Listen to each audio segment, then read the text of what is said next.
Larry and I met at Springdale Center. There was a program there for people that were doing community services that had been involved in DUIs to come and learn more about substance abuse and alcohol abuse.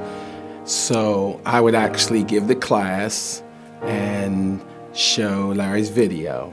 But what they didn't know was that I was going to bring Larry into the room. And so after them seeing the video and just kind of, marveling over the fact that this man is still alive, I would bring Larry into the room.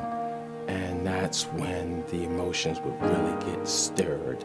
Of course, Larry couldn't talk, but he had a signboard, and so they could ask questions that required a yes/no answer. And so I think that's where it all began for me, to see how powerful his story was and how powerful his life still was, even in the state that he was in.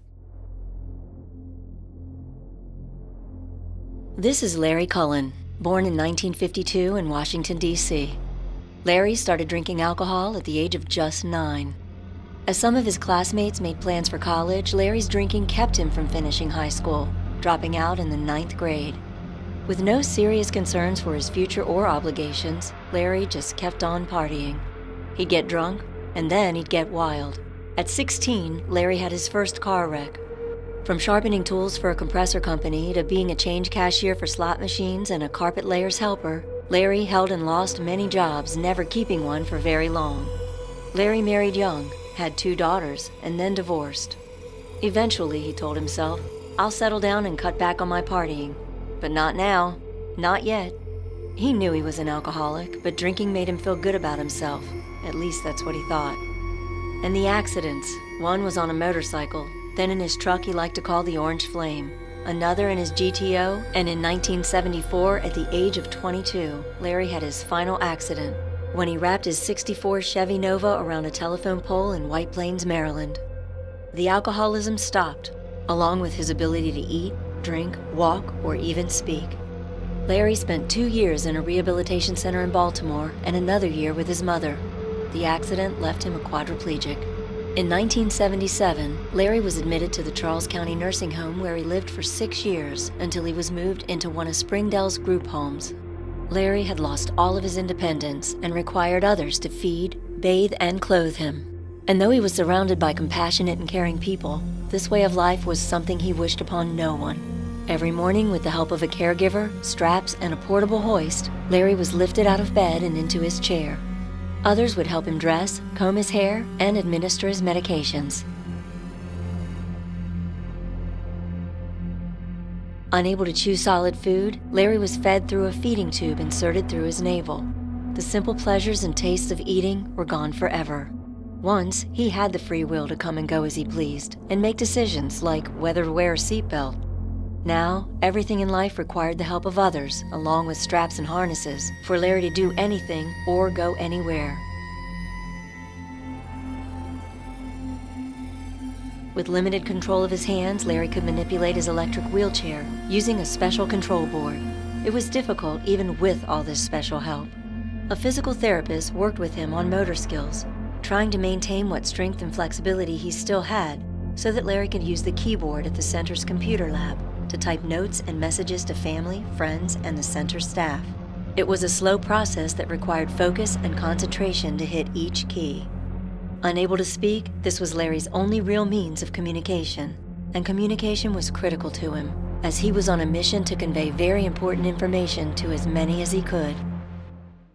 Later on, I became the chaplain of a local correctional facility, and I contacted Larry to find out if he wanted to come into the jails to talk to other inmates about alcohol and substance abuse, and he agreed to come in, and we went to a couple of different jails to talk to inmates, and they all wrote Larry letters and cards, and it was just moving for me to see that no matter where we went and which units we brought in, each inmate would have almost the same reaction. And I just think that what Larry was doing in the latter part of his life far exceeded what he did at the beginnings. I was about 5 years old. One day, a man comes to the door. He has a white hat on, black jacket, just talking to my mom. He comes in the house and they're sitting in the kitchen talking. And I'm sitting on the couch with my sister. She's 2 years old at the time. He leaves, my mom's crying. My grandmother's there consoling her. And so some time passes, and I ask my mom, what happens, where's my dad? And she's like, he's not coming home anymore. So as I got older, more questions came. What happened? Where was he? And the more I learned, the more I felt pain for my mother for all these years just having to pretty much raise a man on her own. Well, two men, because when he passed, my brother wasn't even born yet. Something that was out of her control, but it affected our lives so much. The idea of having to raise 3 kids on your own, when you're married and you have this whole life planned that you're going to do all these great things and travel the world, and you just never know what one day to the next will bring. Memories of my graduation from boot camp, graduation from high school, football games, my wedding, the day my son was born. There's so many different memories of what if he was there, or why couldn't he be there? It hurts knowing that I never get to see him again. It hurts knowing that he missed out on so many things, or I missed out on so many things, because that one moment, that one time, that someone figured that they were just okay to drive. Little do they know, their best friend is gone, their husband is gone, their father is gone, their brother, their uncle, gone, and never to return.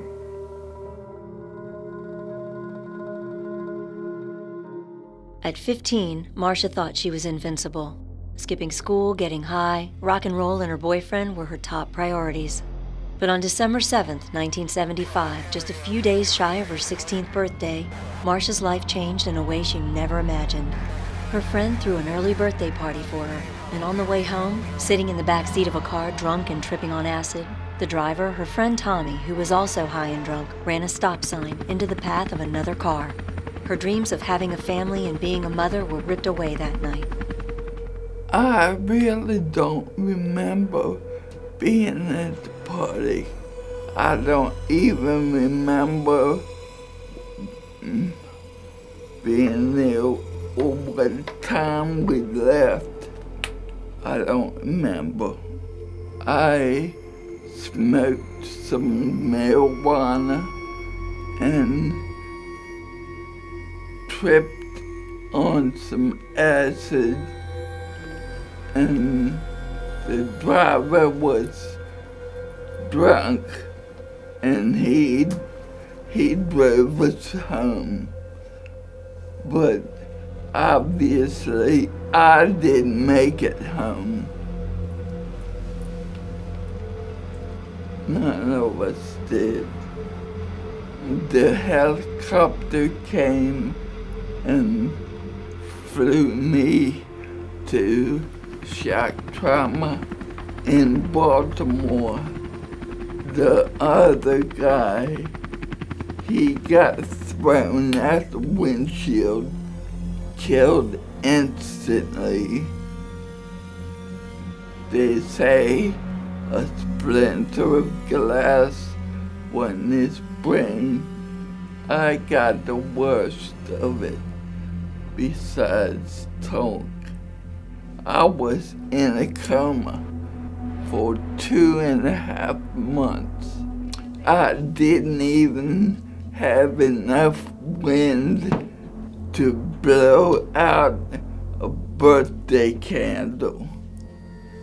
I don't know about Larry, but when I had physical therapy in the hospital, my legs were so bent up, they put casts on my legs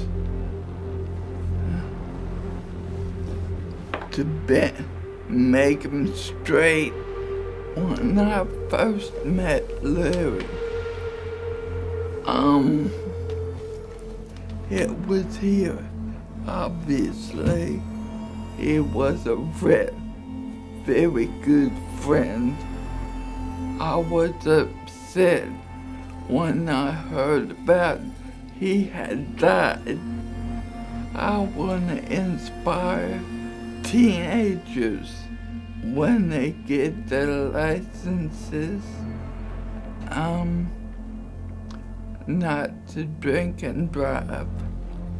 And if I had it to do over again, it would be a lot different. We believe that each person has to do their part to help others. It's as simple as that. Larry's story is about you, it's about me. All of us have been touched by individuals that have been addicted to mind-altering substances and the results of it. And I believe that if more people hear about his story and how it affected Z, how it affected Marsha, they'll reflect on the fact that maybe there's something that they can do to help as well. And that's one of the reasons why we're investing in a recovery home / reentry home called Larry's Hope.